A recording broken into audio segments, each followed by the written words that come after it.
Assalamualaikum warahmatullahi wabarakatuh. Perkenalkan, nama saya Lena Fadila, NIM 855909064, Prodi PGSD dari UPBJJ Kota Banda Aceh.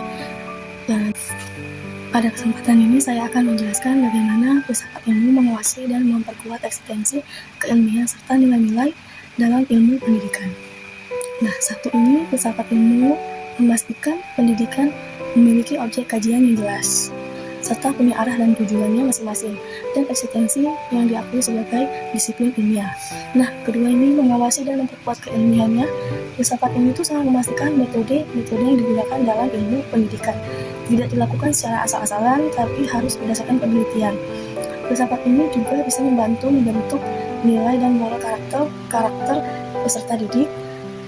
Yang kedua ini mengawasi dan memperkuat keilmiahan. Filsafat ini sangat memastikan metode-metode yang digunakan dalam ilmu pendidikan ini tidak bisa dilakukan secara asal-asalan, tapi harus berdasarkan penelitiannya, harus kita tuh punya penelitian.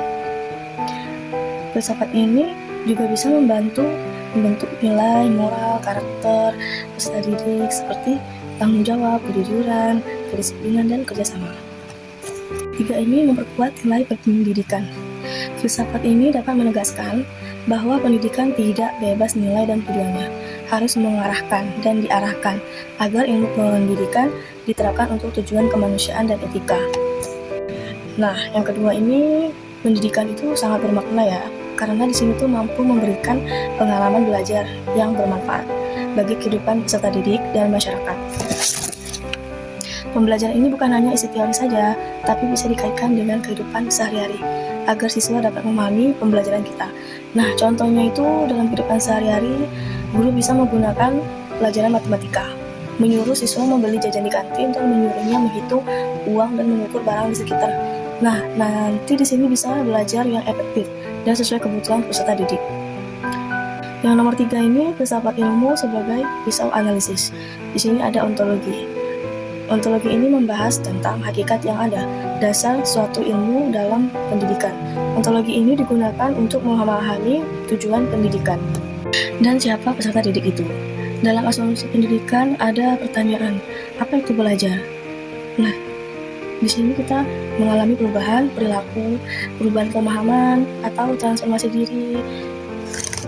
Kalau asumsi ontologi salah dari awal aja, kebijakan pendidikan bakal meleset. Contohnya, misal kita anggap orang lain itu mesin kosong.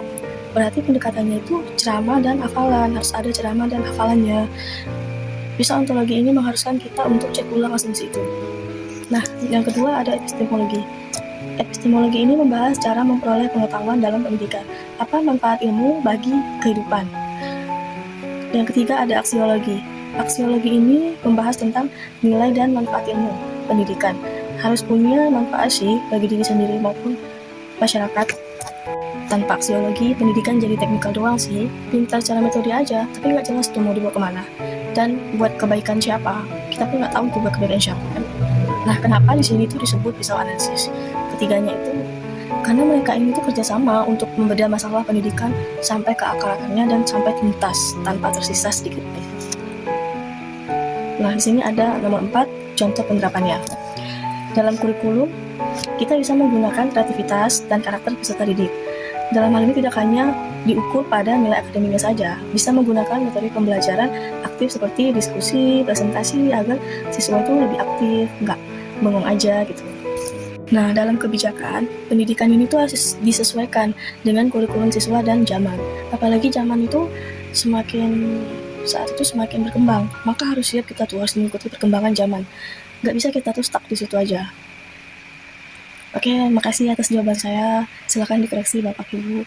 Wassalamualaikum warahmatullahi wabarakatuh.